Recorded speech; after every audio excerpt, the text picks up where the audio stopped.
오늘 설교의 제목은 너는 나를 누구라 하느냐입니다. 너는 나를 누구라 하느냐. 예수님께서 하루는 제자들에게 이런 질문을 했습니다. 사람들이 인자를 누구라고 하느냐. 여기서 인자는 예수님 자신을 가리키는 표현이죠. 사람들이 예수님에 대해서 뭐라고 하더냐. 그러니까 제자들이 이제 대답하기를 어떤 사람은 세례 요한이라고 하고 또 어떤 사람은 엘리야라고 하고 어떤 사람은 예레미야나 혹은 선지자들 중에 한 명이겠지 그렇게 말합니다. 그렇게 대답하니까 예수님께서 바로 그 장면에서 인류 역사상 가장 중요한 질문을 제자들에게 던집니다.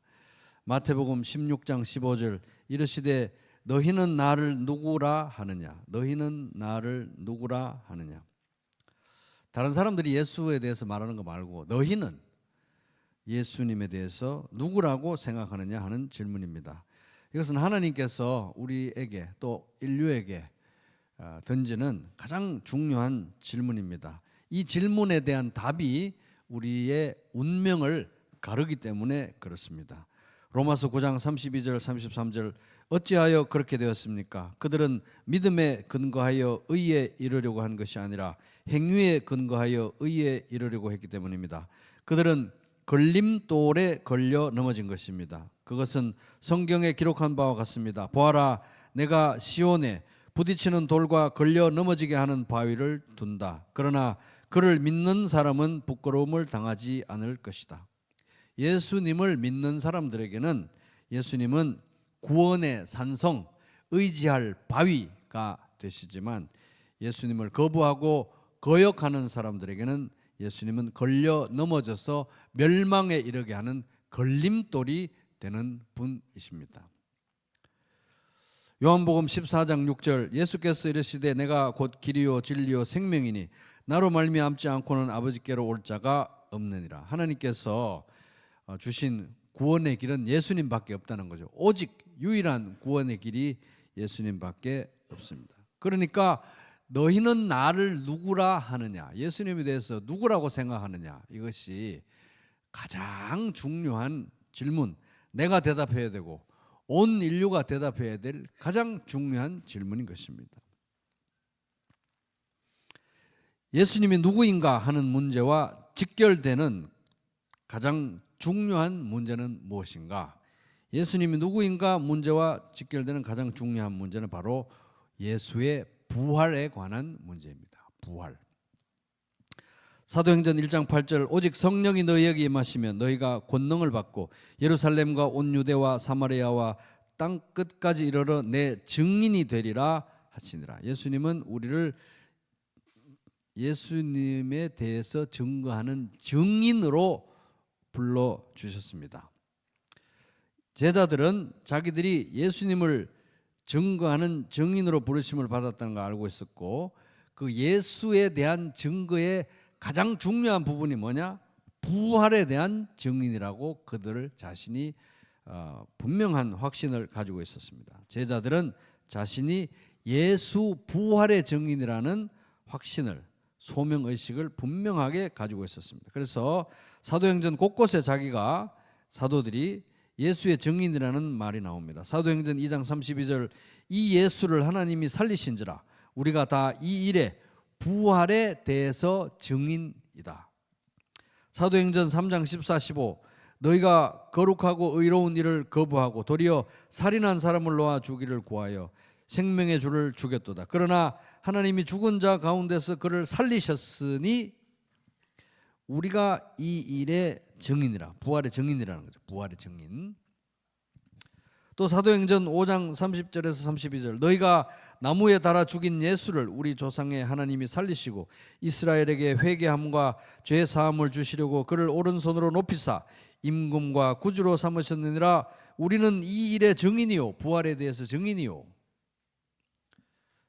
하나님이 자기에게 순종하는 사람들에게 주신 성령도 그러하니라 하더라.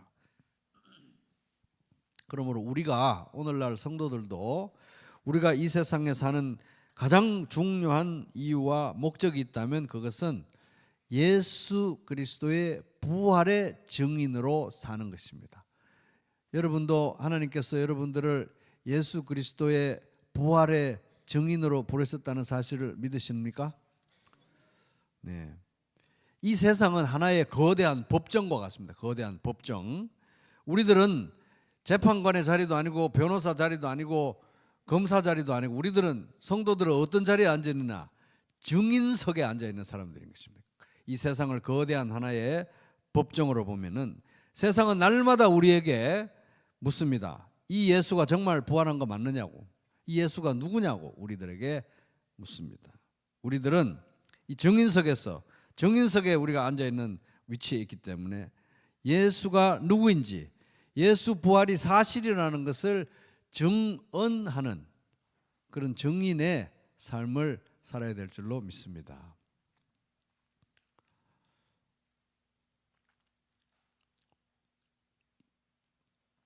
그래서 너희는 나를 누구라 하느냐, 예수님이 누구인가 하는 문제와 가장 직결되어 있는 중요한 문제는 부활, 예수 부활의 문제입니다. 그래서 성경은 부활이 사실이라면 예수님은 진정 하나님의 아들이고 하나님께서 보내신 구원자이시고 왕이시며 동시에 하나님과 동등한 신성을 가지신 하나님이라고 말합니다. 하지만 예수가 누구인가 문제에 대해서 부활이 너무 중요하기 때문에, 하지만 부활이 그래서 사실이 아니라면 예수도 거짓말쟁이, 예수를 전하는 우리도 거짓말쟁이, 우리의 신앙 전체가 다 가짜라고 확실하게 말해주고 있습니다. 고린도전서 15장 14절, 그리스도께서 다시 살아나지 않으셨다면 우리의 선포도 헛되고 여러분의 믿음도 헛될 것입니다. 고린도전서 15장 17절, 그리스도께서 살아나지 않으셨다면 여러분의 믿음은 헛된 것이 되고 여러분은 아직도 죄 가운데 있을 것입니다. 고린도전서 15장 19절, 그리스도 안에서 우리가 바라는 것이 이 세상에만 해당되는 것이라면 우리는 모든 사람 가운데서 가장 불쌍한 사람들일 것입니다. 예수 부활이 거짓이라면, 그래서 우리가 바라는 것이 단지 이 세상에 속한 것밖에 없다면 여기 앉아 계신 여러분들이야말로 가장 불쌍한 사람들이라고 믿으시기 바랍니다. 그렇지 않다는 얘기인 거예요. 그러니까 이와 같이 예수 제자들이 예수님을 증거하기 위해서 가장 전면에 내세운 증거가 뭐냐? 부활이었습니다. 부활. 단도직입적으로 부활을 가장 전면에 내놓고 그걸 증거로 삼았다는 것입니다. 그리고 예수님 자신도 자신이 누구인지 증거하기 위해서 가장 중요하게 내세운 표적이 있다면 그것은 바로 부활의 문제였습니다. 마태복음 12장 39절에서 40절, 예수께서 그들에게 말씀하셨다. 악하고 음란한 세대가 표징을 요구하지만 예언자 요나의 표징밖에는 이 세대는 아무 표징도 받지 못할 것이다. 요나가 사흘 낮과 사흘 밤 동안 큰 물고기 뱃속에 있었던 것 같이 인자도, 예수님도 사흘 낮 사흘 밤 동안 땅 속에 있을 것이다. 부활 얘기하는 거예요. 부활. 이제 그렇다면은 우리가 부활 얘기는 많이 듣는데 부활이 뭐냐는 거예요. 예수님의 부활이 뭐냐. 예수님이 맨날 부활 하는데 예수님의 부활이 뭐냐 하는 것입니다. 예수님의 부활은 기절했던 사람이 깨어나는 것도 아니고 심폐소생으로 심정지 상태의 사람이 살아나는 것도 아니고 심지어 나사로와 같이 예수님이 죽었던 나사로를 무덤에서 살려내셨는데 그런 경우도 예수님의 부활은 아닌 것입니다. 이 모든 경우는 죽었는 줄 알았는데 혹은 잠깐 심정지가 왔는데 아니면 며칠 무덤에 있었지만 예수님 살려주셨고 그 다음에 얼마간 살다가 다 죽은 사람들이잖아요. 그죠? 그래서 그것은 예수님의 부활과 같은 종류의 부활은 아닌 것입니다. 일시적 소생이라고 이제 보는 게 더 정확할 것입니다. 성경이 말하는 바 예수의 부활이라는 것은 무엇인가? 본디오 빌라도에게 고난을 받으사 십자가에 못 박혀 죽으시고 장사한 지 사흘 만에 죽은 자 가운데서 다시 살아나시며 하늘에 오르사 전능하신 하나님 우편에 앉아 계시다가 거기에서부터 저리로서 산자와 죽은 자를 심판하러 오시리라. 잠깐 살아나신 게 예수님의 부활이 아니고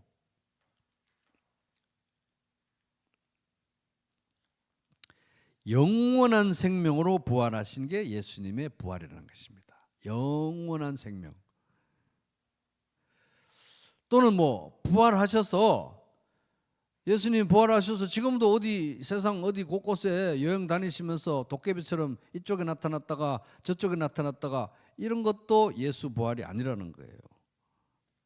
영원 전부터 원래 계시던 곳 하나님 보좌 우편에 좌정하고 통치하고 그곳에서 우리를 위해서 기도하시는 부활이라는 것입니다. 그리고 이제 거기서부터 장차 이 세상을 심판하러 오실 이분의 부활을, 이런 종류의 부활을 말하고 있는 것입니다. 성경이 말하는 예수님의 부활은 십자가에서 죽으신 예수님이 3일 만에 다시 살아나셨고 지금도 그분이 살아 계신데 앞으로도 영원히 살아 계실 것이고 장차 우리를 데리러 오시는 그런 부활이라는 의미입니다. 그러니까 예수님이 부활해서 지금도 살아 계시다는 의미는 예수님이 사망의 권세를 이겼다는 것을 의미합니다. 사망의 권세를 이겼다. 인류 역사상 우리는 그 어떤 사람도 혹은 그 어떤 신이라 일컬어지는 그 어떤 우상도 죽음을 완전히 극복한 경우는 없었습니다. 예수님의 부활이 유일한 경우입니다. 그러므로 부활이 사실이라면 그것은 예수님이 죽음의 권세 위에 있는 분이고 영원히 살아계시는 신이라는 얘기가 되는 것입니다. 신. 사람이 되신 하나님이라는 말이 되는 것입니다. 그래서 성경은 우리가 오늘 이제 읽은 본문에서 예수님은 부활로 인해서 하나님의 아들이라는 사실이 온전히 증명되었다고 선언하고 있습니다. 자, 오늘 본문 봅니다. 제가 읽겠습니다. 예수 그리스도의 종 바울은 사도로 부르심을 받아 하나님의 복음을 위하여 택정함을 입었으니 이 복음은 하나님이 선지자들을 통하여 그의 아들에 관하여 성경에 미리 약속하신 것이라. 그의 아들에 관하여 말하면 육신으로는 다윗의 혈통에서 나셨고 성결의 영으로는 죽은 자들 가운데서 부활하사 능력으로 하나님의 아들로 선포되셨으니 곧 우리 주 예수 그리스도시니라. 사도 바울은 자기가 사도로 부르심을 받았는데 그 부르심의 목적은 복음을 전하는 것이었다는 겁니다. 복음은 자기가 만들어낸 게 아니라 영원 전부터 하나님께서 예정하시고 작정하신 것이고 구약의 선지자들을 통해서 말씀으로 계시하시고 약속하신 바다 하는 겁니다. 그 복음의 핵심은 어떤 이론이나 사상이나 뭐 철학이나 개념이 아니라 바로 예수 그리스도라는 인물에 관한 것인데 이 예수 그리스도는 사람이 되신 하나님이시다. 그래서 혈통으로는 다윗의 혈통으로 나셨고 육신으로는 다윗의 혈통으로 나셨고 성령의 권능으로는 죽은 자들 가운데서 다시 살아나시는 부활하심을 통해서 하나님의 아들로 선포되었다, 증명되었다 하는 것입니다. 그러므로 그 끄트머리에 오늘 4절 끄트머리에 곧 우리 주 예수 그리스도시니라 이렇게 돼 있죠. 그러므로 예수님은 부활을 통해서 그가 우리 주님, 주라는 단어, 퀴리오스 주라는 단어는 사람끼리 사용하면 뭐 아이고 노예가 주인님 이렇게 부르는 그런 주님이지만 예수님에 관해서 주라고 사용될 때는 이거는 신이라는 얘기, 신. 하나님에게만 사용되는 호칭을 예수님에게도 쓴 것입니다. 그래서 예수님은 부활을 통해서 이분이 바로 우리의 하나님이시고 하나님 아버지와 동등한 신성을 가진 하나님이시고 우리의 구원자이시고 우리의 왕이시다, 그리스도이시다. 구원자라는 말은 예수라는 말이 구원자라는 의미니까 그죠? 그리스도 왕이라는 뜻입니다. 그래서 1장 4절 엄청 중요하죠. 같이 목소리 맞춰서 로마서 1장 4절 시작. 성결의 영으로는 죽은 자들 가운데서 부활하사 능력으로 하나님의 아들로 선포되셨으니 곧 우리 주 예수 그리스도시니라. 자, 여러분 부활에 관해서 제가 이제 몇 가지 문제를 얘기할 테니까 뭐가 제일 중요한지 한번 생각해 보세요. 부활에 대해서 어떤 문제가 제일 중요할 거예요? 첫째, 부활의 교훈 1번, 2번 부활의 정신, 3번 부활의 의미, 4번 부활의 사실성. 4번이 제일 중요하죠. 부활의 교훈, 부활의 의미, 부활의 정신, 이런 건 다 부차적인 문제입니다. 부활에 관해서 제일 중요한 것은 사실인가? 부활의 사실성입니다. 그러니까 고린도전서 15장 14절에 그리스도께서 살아나지 않으셨다면 우리의 선포도 헛되고 여러분의 믿음도 헛될 것입니다. 그래서 이 부활의 사실성 문제가 바로 예수가 과연 누구인가? 너희는 나를 누구라 하느냐? 이 문제의 답이 되는, 핵심이 되고 근간이 되는 것입니다.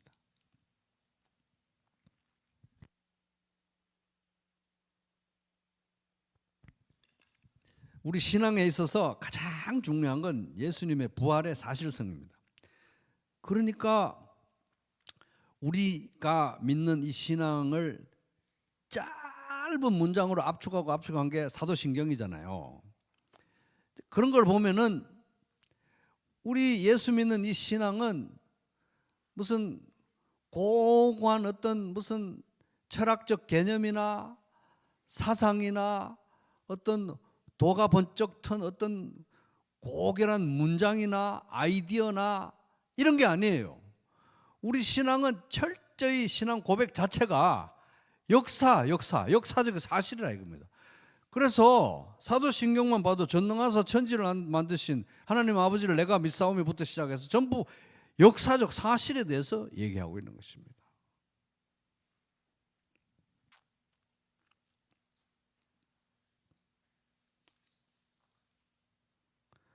부활에 관해 가장 우선적이고 가장 중요한 문제는 부활이 사실인가 하는 문제인 것입니다.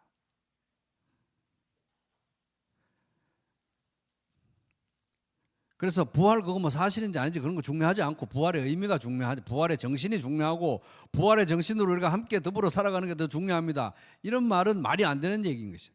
부활이 가짜면 다 사기꾼이라는 얘기예요. 그래서 아니나 다를까 예수님이 부활하고 나서 지금까지 너무나 많은 사람들이 이 부활을 우습게 여기고 부활을 부정하고 부활에 대한 반론을 수없이 제기를 해왔습니다. 그런데 지금까지 2000여 년 시간 지나는 동안 그 어떤 반론도, 인간의 그 어떤 반론도 이 부활이 사실이 아니라는 것을 증명하거나 나타내지 못했다는 거예요. 그래서 여러분 부활, 여러분 한번 생각해 보세요.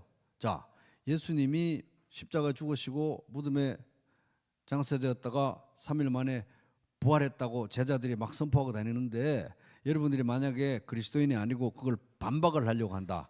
부활가 아니에요 라고 한다고 하면 여러분들 뭐라고 반박을 하시겠어요? 뭐라고 그 반론을 거기에 펼치겠습니까? 이런 반론들이 가장 대표적인 반론이 있었습니다. 첫째, 부활에 관해서 제일 중요한 게 사실성이잖아요. 그러니까 아직 부활을 안 믿는 분들은 이 사실성에 대해서 오늘 생각하셔야 되고, 난 부활을 믿는데 이러는 분들은 난 부활을 믿는데 또 들어야 돼 이러지 말고, 부활의 사실성을 믿지 않는 사람들에게 여러분은 부활의 사실성을 어떻게 얘기할 것인지의 관점에서 한번 들어보셔야 돼요. 그래서 부활이 아니라는 반론 중에 몇 가지 대표 선수들만 뽑아서 몇 가지 얘기해 보겠습니다. 첫째, 이런 얘기가 있었습니다. 예수님의 추종자들이, 예수님의 제자들이 예수님의 시신을 무덤에서 훔쳐간 다음에 부활에 관한 얘기를 꾸며가지고 종교를 만들었다. 그럼 여러분 뭐라고 대답하시겠어요? 이 문제에 대해서 이미 유대 지도자들도 당대에 다 꿰고 있었고 그런 걸 두려워하고 예상을 해가지고 빌라도에게 무덤 단단히 지켜야 됩니다 이렇게 얘기했어요. 그래가지고 빌라도가 로마 군인들을 거기 파견해서 무덤을 지켰어요. 그 당대의 세계 최정의 군인이라고 할 수 있는 로마 군사들이 예수의 무덤을 지키고 있었던 것입니다. 누가 그런데 제자들 중 누가 어떤 무기를 차고 가서 거기서 시신을 훔치겠어요? 그러니까 말이 안 되는 거죠. 둘째, 이런 이론도 있습니다. 도둑들이 시신을 훔쳐갔다.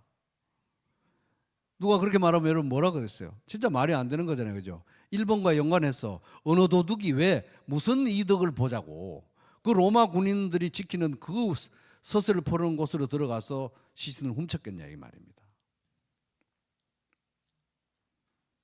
셋째, 요거는 좀 설득력이 있어요. 로마 당국이나 유대 지도자들이 예수님의 시신을 치웠지 않겠느냐. 이거는 가능한 거잖아요. 그죠? 로마 당국이나 유대 지도자들이 딱 짜고. 그렇게 만약에 누가 얘기를 하면 여러분 뭐라고 대답하시겠습니까? 만약 그랬다면은 예수님의 제자들이 얼마 뒤에 예수 부활을 전하고 막 예수 부활 전하고 교회가 생겨나고 막 예수 부활 때문에 이 사람들이 막 변하고 교회가 확장되고 이럴 때 이 로마 당국이나 유대 지도자들은 금방 시신 여기 있다고 내놓으면 되는 거잖아요. 예수 우리 시신 우리가 가져와서 우리가 장사 지냈어. 여기 증인들 쫙 깔렸어. 이렇게 하면 끝인 거지 않습니까? 그러니까 이것도 안 되는 거예요. 네 번째, 이제 성경에 보면은 복음서에 보면 예수님이 십자가에 못 박히고 예수님이 무덤에 장사되고 할 때 여인들이 봤거든요. 그러니까 이제 그 반론은 뭐냐 하면 이 여인들이 너무 놀래가지고 무덤을 잘못 본 거예요. 그래가지고 엉뚱한 무덤을 찾아갔다. 빈 무덤을 찾아갔을 것이다. 그렇게 말하면 여러분 뭐라고 대답하겠습니까? 그 무덤은 그럴 수 있는 경우의 수가 없다는 겁니다. 왜? 그 무덤은 아무 무덤이 아니고 그 유대 지도자들의 그룹인 사내들인 공의회의 일원인 아리마대 요셉이라고 하는 사람이 자기 집안을 위해 파놓은 무덤인 거예요. 거기에다가 장사를 지낸 것입니다. 아무 무덤이 아니고 유명한 사람의 무덤이었고 여인들은 딱 지켜보다가 정확하게 그 무덤으로 찾아갔습니다. 그러니까 그럴 가능성도 없는 것입니다. 다섯째가 이제 이게 그 당시부터 유행했던 이단 사상입니다. 이단 사상. 그럴듯한 이단 사상인데 뭐 하나님이 예수님의 시신을 치웠겠지. 그리고 예수의 부활은 육적인 부활이 아니고 육체가 이게 뭐 그렇게 중요합니까? 영의 부활이 중요하지. 영혼의 부활이었습니다. 이것도 이단인 거예요, 이단. 그렇게 누가 말하면 여러분 뭐라고 대답하시겠습니까? 영혼의 부활이다, 예수 부활은. 예수님이 제자들에게 나타나셔가지고 손과 발을 보이시고 옆구리도 봐라. 그리고 함께 식사했던 장면 있잖아요. 육신의 부활이지 영혼의 부활은 아니라는 것입니다. 이런 종류의 반론들이 있었고 수없는 반론들이 있었지만 하나도 예수 부활이 거짓이라는 것을 증명하지 못했습니다.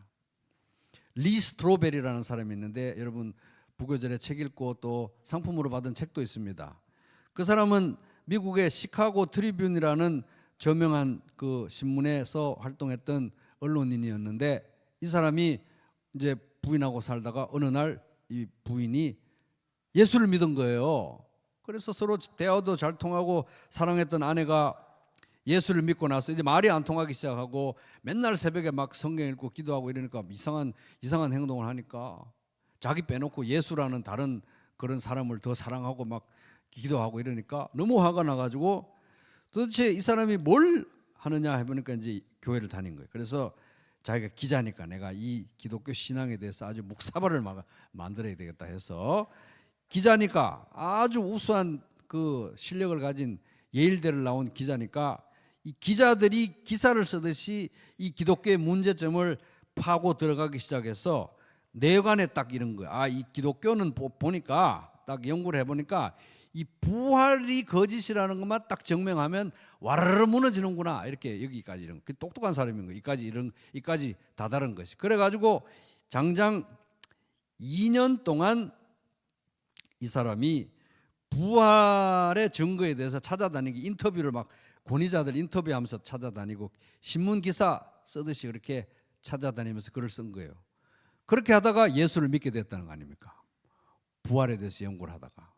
그렇게 해서 쓴 책이 부활의 증거 또는 예수는 역사다 이런 책이 있는데 이 사람이 부활의 사실성을 이제 나중에 오히려 안 믿는 사람들을 위해서 쓰면서 취했던 방식이 뭐냐 하면 최소한의 부정할 수 없는 사실들을 근거로 부활의 사실성에 접근하는 거예요. 최소한의 아무도 부정할 수 없는 예수를 싫어하는 사람도 부정할 수 없는 가장 최소한의 사실로부터 출발하는 방식을 취했습니다. 그렇게 뽑아낸 5가지 사실이 뭐냐면 예수 안 믿는 사람도 부정할 수 없는 아주 확실한 팩트 5가지 사실은, 첫째는 예수가 십자가에서 죽었다. 맞죠? 예수가 십자가에 죽었다. 이거는 뭐 아무도 부정할 수가 없어요. 둘째, 제자들이 부활한 예수가 자신들에게 나타났다고 믿었다. 그러니까 부활했다 안 했다 이런 말을 하는 게 아니라 이 신문기사 쓰듯이 제자들은 부활한 예수가 자기들에게 나타났다고 믿었다. 믿었으니까 성경 기록했잖아요. 맞죠? 제자들이 그렇게 믿었던 것입니다. 셋째, 교회를 박해하던 바울이 회심했다. 부활명 맞습니까? 네 번째, 예수의 동생, 예수에 대해서 아주 부정적으로 생각하던 야고보가 예수를 믿고 교회의 지도자가 됐다. 틀림없는 사실입니다. 그리고 5번째, 예수의 무덤이 비어 있었다. 그거 어떡할 거예요?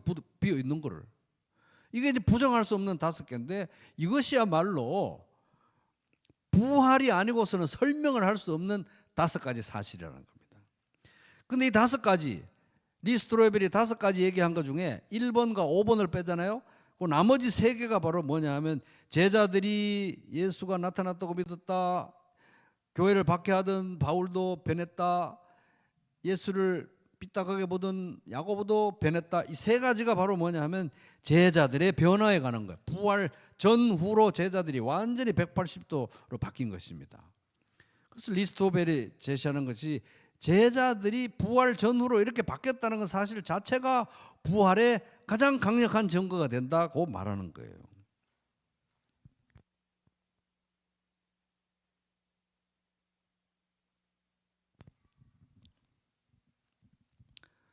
부활 전에는 그렇게 예수를 싫어하고 바울 같은 경우는 예수 믿는 사람들 다 잡아가지고 전부 다 감옥에 넣을 거야.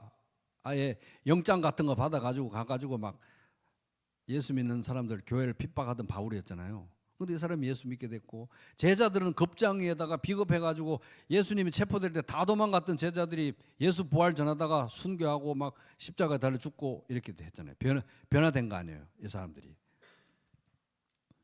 그리고 야고보 같은 사람도 예수님하고 한 가족에서 자라났으면서도 예수님이 나중에 부활하신 하나님의 아들이라는 거 믿고 신앙이 그렇게 좋아졌던 것입니다.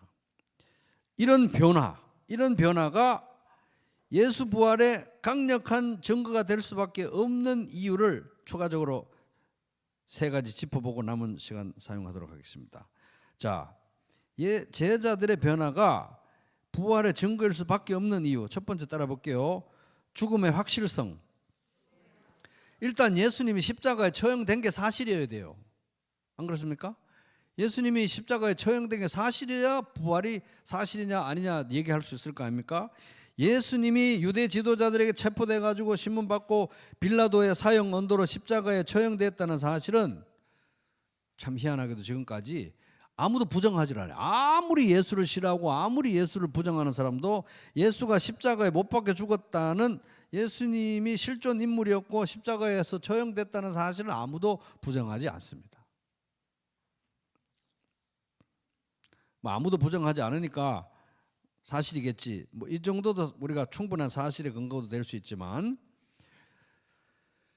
예수님에 관한 그 내용이 역사적 사실성을 가진다 이런 걸 연구할 때 중요한 개념이 하나 있는데 따라볼게요. 당혹성의 기준. 시작. 요거는 좀 알아놓으면 좋습니다. 당혹성의 기준. 그래서 우리는 지금 예수 부활의 사실성을 이야기하고 있는데 아직 알딸딸한 분들은 오늘 잘 들으셔야 되고, 나 예수 부활 믿는데 이런 분들은 다른 사람에게 이 사실성을 설명해 주기 위해 잘 들으셔야 되는 거예요. 뭐라고요 방금? 당혹성의 기준. 시작. 당혹성의 기준이 왜 중요하냐면은 많은 사람들이 그 예수 믿는 사람들이 나중에 예수를 뭐 실존 인물은 그런 것도 아니었는데 신격화해서 만들고 짜집고 이렇게 꾸며내 가지고 만든 종교 아닙니까? 다 꾸며내서 그냥 막 쓴 거잖아요. 소설처럼 꾸며낸 이야기 아닙니까? 이렇게 많이 주장하잖아요. 종교를 만든 거니까 꾸며낸 거 아닙니까? 그렇게 말을 하는데 꾸며냈다고 보기에는 너무 당황스러운 내용이 많은 거예요. 성경의 이 복음서에. 꾸며냈다고 보기에는 너무 창피한 내용이 많은 거예요. 꾸며내면 절대 이런 식으로 당황스럽게는 꾸미지 않을 내용들이 많다는 것입니다. 이게 당혹성의 기준이에요. 따라볼게요. 당혹성의 기준. 꾸며냈다고 보기엔 너무 창피한 거예요. 특별히 예수님의 죽음과 관련해서 당혹성의 기준이 되는 것은 일단 첫 번째는 12사도들 중에 대표격이라고 할 수 있는 베드로가 예수님이 잡혀서 신문 받을 때 난 몰라요. 모른다니까. 모른다고 이 XXX야 이러면서 욕을 해가면서 부정했던 베드로가 부정을 해버렸어요. 욕을 하면서 부정을 했어요. 저주를 하면서. 이것도 엄청 창피한 겁니다. 꾸며냈다고 하기엔 너무 창피한 얘기인 거예요. 그 다음에 그 남자들 12제자들이 예수님이 체포되니까 전부 혼비백산 다 도망가 버렸어요. 3년 반이나 따라다녔는데 예수님 체포되니까 다 도망가 버리고 없어요.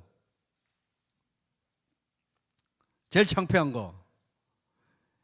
그래도 3년 반이나 따라다녔는데 그렇게 동고동락하면서 그렇게 사랑했던 예수님인데 그 예수님이 가장 외롭고 가장 창피하고 가장 고통스럽고 가장 두려운 십자가 처형 장면에서 이 남자들이 안 보여요. 이 남자들이, 이 12제자들이.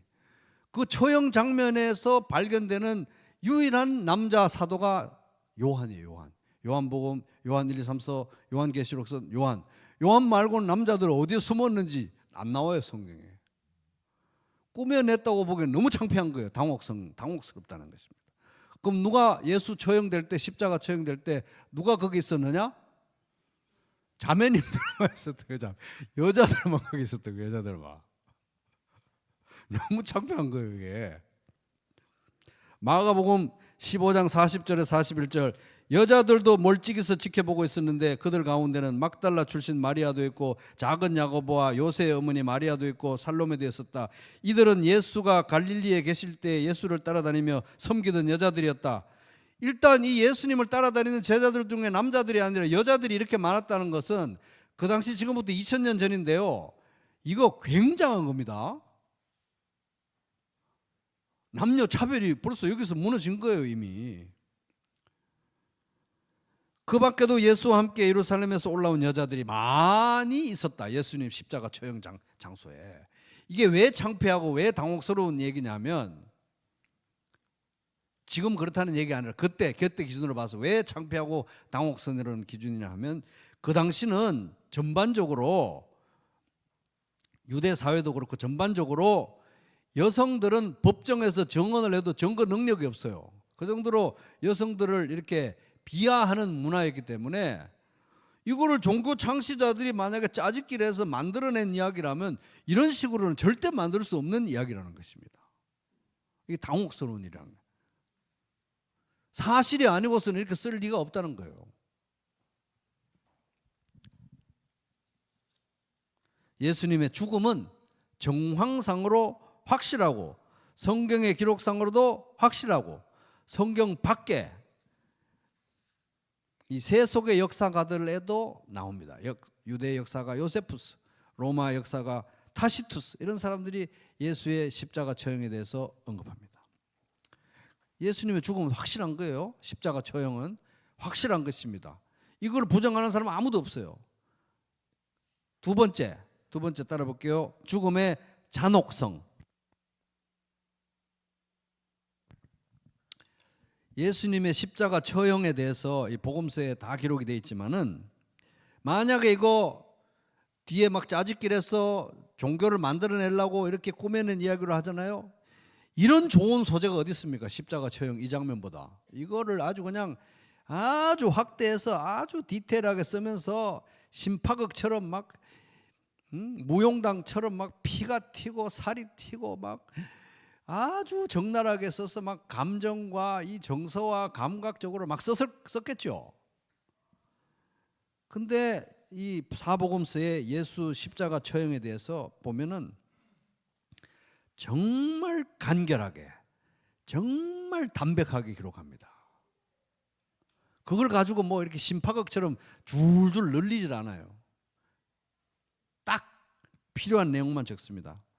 그도 그럴 것이 예수님이 십자가에서 달려서 죽으실 때 그 고통 있잖아요. 십자가의 고통, 죽으심의 고통은 뭐 손에 못이 박히고 발에 못이 박히고 이마에 가시 멸륭한 옆구리, 그것도 고통이었어요.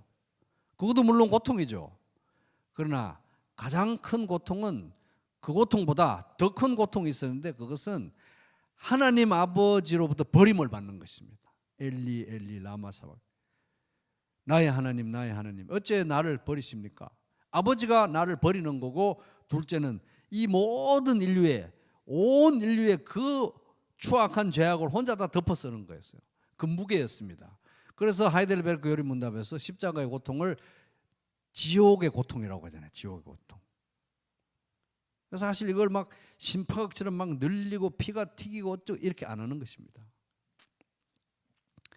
그렇지만 그렇게 설명 안 해도 그 당대 사람들은 십자가 처형이 얼마나 잔혹한지 다 알았어요. 왜?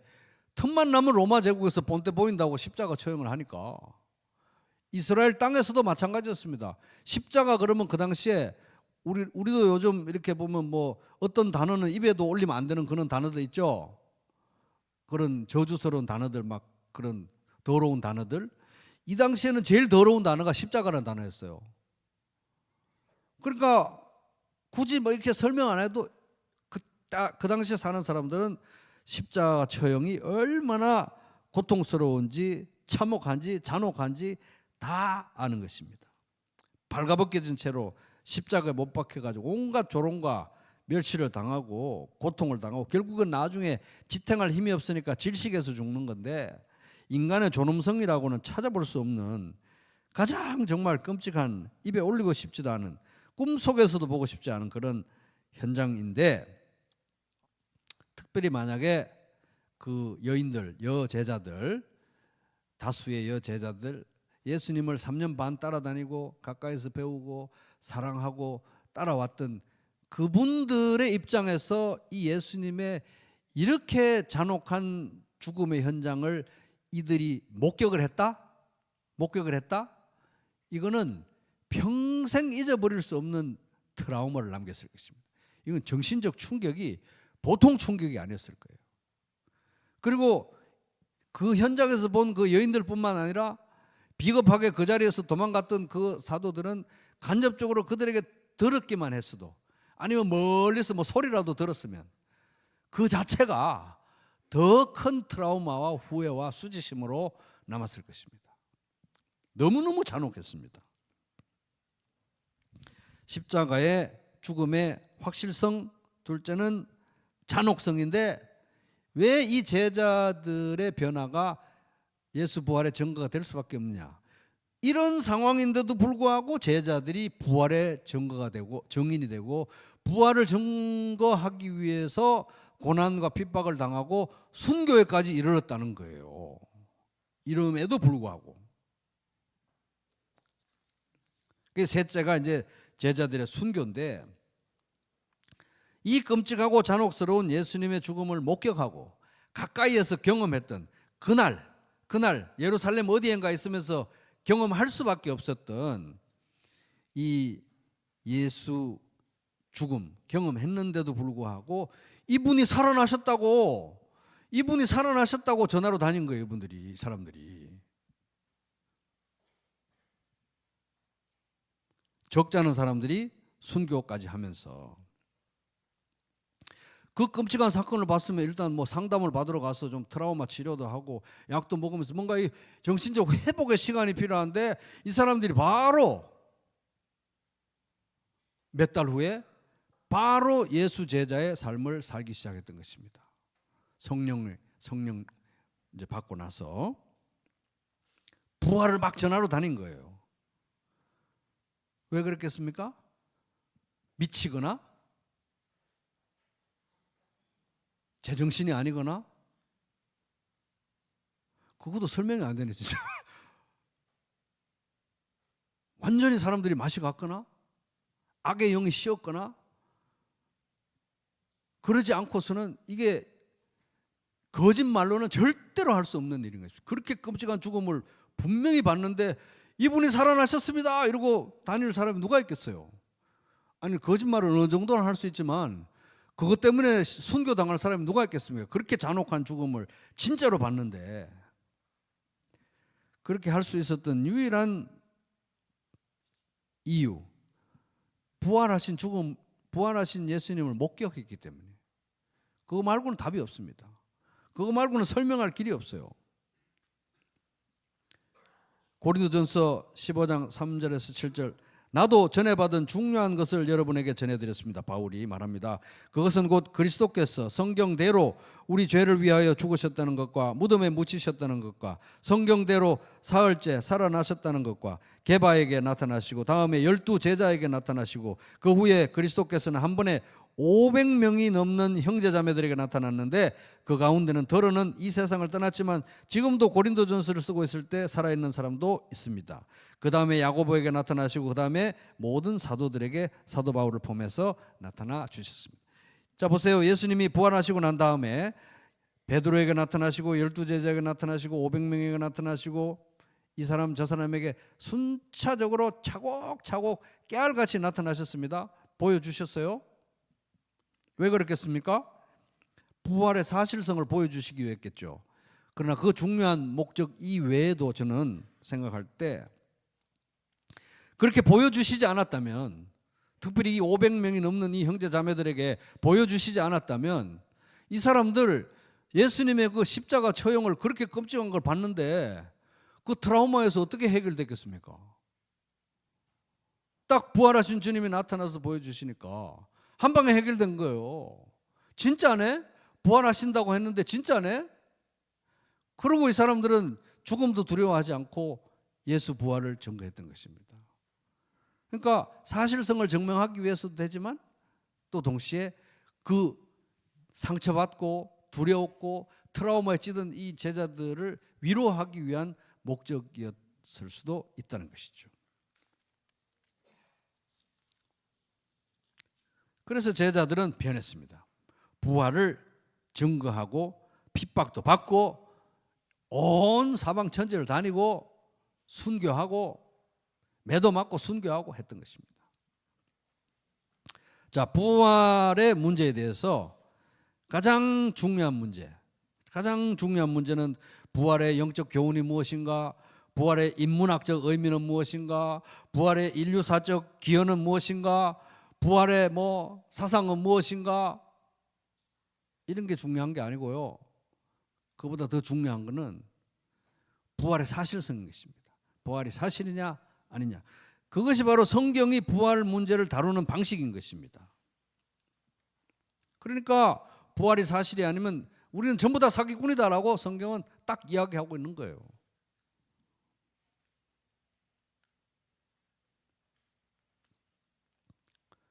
그러니까 사도들은 자신들이 부활의 증인이라고 공공연하게 외치고 다녔고 우리도 부활의 증인인 것입니다. 그래서 이제 우리는 이 문제 앞에 서야 됩니다. 부활이 사실인가 아닌가? 부활이 사실이라면 너는 나를 누구라 하느냐? 너는 나를 누구라 하느냐? 이 문제에 대한 답이 명확해지는 것입니다. 부활이 사실이라면. 그래서 너는 나를 누구라 하느냐? 예수는 누구인가? 이 문제는 우리 인생에서 가장 중요한 문제고 영원히 가장 중요한 문제가 되는 것입니다. 영원히 가장 중요한 문제가 되는 것입니다. 오늘 나에게 예수는 누구인가? 예수님이 없다면 불가능한 일들 많습니다. 예수님이 없으면 하나님을 알 수 없어요. 여러분, 예수님이 없으면 하나님을 알 수가 없습니다. 예수님 없잖아요. 하나님 앞에 나아갈 수가 없습니다. 예수님 없잖아요. 하나님께 기도도 못합니다. 예수님이 없잖아요. 그러면 하나님께서 주시는 복을 하나도 못 받아요. 왜? 하나님은 우리에게 복 주실 때, 모든 복을 주실 때 꼭 어떻게 주십니까? 예수님 안에서, 그리스도 안에서만 주시기 때문에 예수가 없으면 하나도 받을 수가 없어요. 하나님 앞에서. 그러니까 예수가 누구인가가 너무너무 중요한데 예수가 누구인가에 관한 가장 중요한 문제는 부활이 사실인가? 부활이 사실인가? 그래서 우리는 부활하신 예수님을 깊이 깊이 생각해야 되고 예수님의 부활에 대해서 깊이 깊이 생각해야 되는 것입니다. 예수 부활에 대해서. 그리고 이 예수님은 부활하신 예수님은 부활의 첫 열매가 되셨다 하잖아요. 따라해볼게요. 첫 열매. 첫 열매나 하면 이제 두 번째, 세 번째 쭉 열매가 나온다는 건데 첫 열매라고 하면 나중 열매는 누가 되는 것입니까? 우리가 되는 것입니다. 우리. 예수님이 부활의 첫 열매면 우리도 부활할 날이 온다는 거예요. 그러니까 예수의 부활은 우리도 앞으로 부활하게 될 거라고 하는 가장 확실한 보증이 되는 것입니다. 그래서 여러분, 우리의 생이 마치거나 예수님이 다시 오시거나 하면 우리는 어디로 갑니까? 예수 믿는 우리들은 천국으로 가게 되는데, 천국의 삶을 우리가 꿈꾸고 소망해야 되는 게 건강한 신앙이잖아요. 천국의 삶은 어떤 것일까요? 도대체 천국은 어떤 곳일까요? 천국이 어떤 곳인가에 대한 가장 결정적인 힌트, 가장 결정적인 힌트는 바로 부활하신 예수 그리스도예요. 부활하신 예수 그리스도. 우리 천국에 가잖아요. 예수님처럼 우리도 부활한 모습으로 갈 것입니다. 그런데 거기서 아무것도 보이지 않는 애매모호한 구름 같은 심오한 어떤 그런 알쏭달쏭한 그런 곳이 천국이 아니고, 예수 그리스도, 부활하신 우리하고 똑같이 생긴 예수 그리스도, 우리와 똑같이 생기셨는데 하나님이에요. 하나님이신데 우리하고 똑같아요. 그래서 이분이 우리 모두를 모아놓고 하나님께 예배를 올려드리면서 동시에 우리의 예배를 또 받으시는 거예요.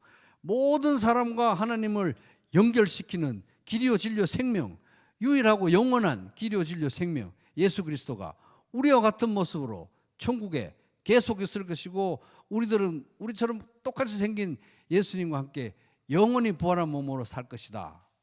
그래서 예수 그리스도가 부활한 몸으로 천국에 있다는 사실만 생각하면 그 다음부터는 이제 우리가 천국이 어떤 곳이고 천국의 삶이 어떤 곳인지 많은 것에 우리가 힌트를 얻을 수 있다는 것입니다. 그래서 천국은 막연한 곳도 아니고 굉장히 현실적인 곳이고 굉장히 구체적인 곳입니다. 그래서 여러분, 예수님의 부활을 묵상하시기 바랍니다. 그리고 부활하신 예수님을 더 사모하고 그리워하시기 바랍니다. 그리고 그 부활하신 예수님을 사모하고 그리워하는 가운데 그 예수님이 계시는 그 천국도 사모하면서, 이 땅에서 이미 예수와 동행하기 때문에 우리 안에 이미 천국이 이루어졌는데 이 땅에서도 천국을 경험하고 살아가면서 장차 완성될 천국, 예수님이 다스리는 그 천국을 소망하면서 하나님 나라의 관점으로, 천국의 관점으로 살아가시는 복된 소망으로 가득한, 부활 소망으로 가득한 하루하루 되시기를 주님의 이름으로 축복합니다.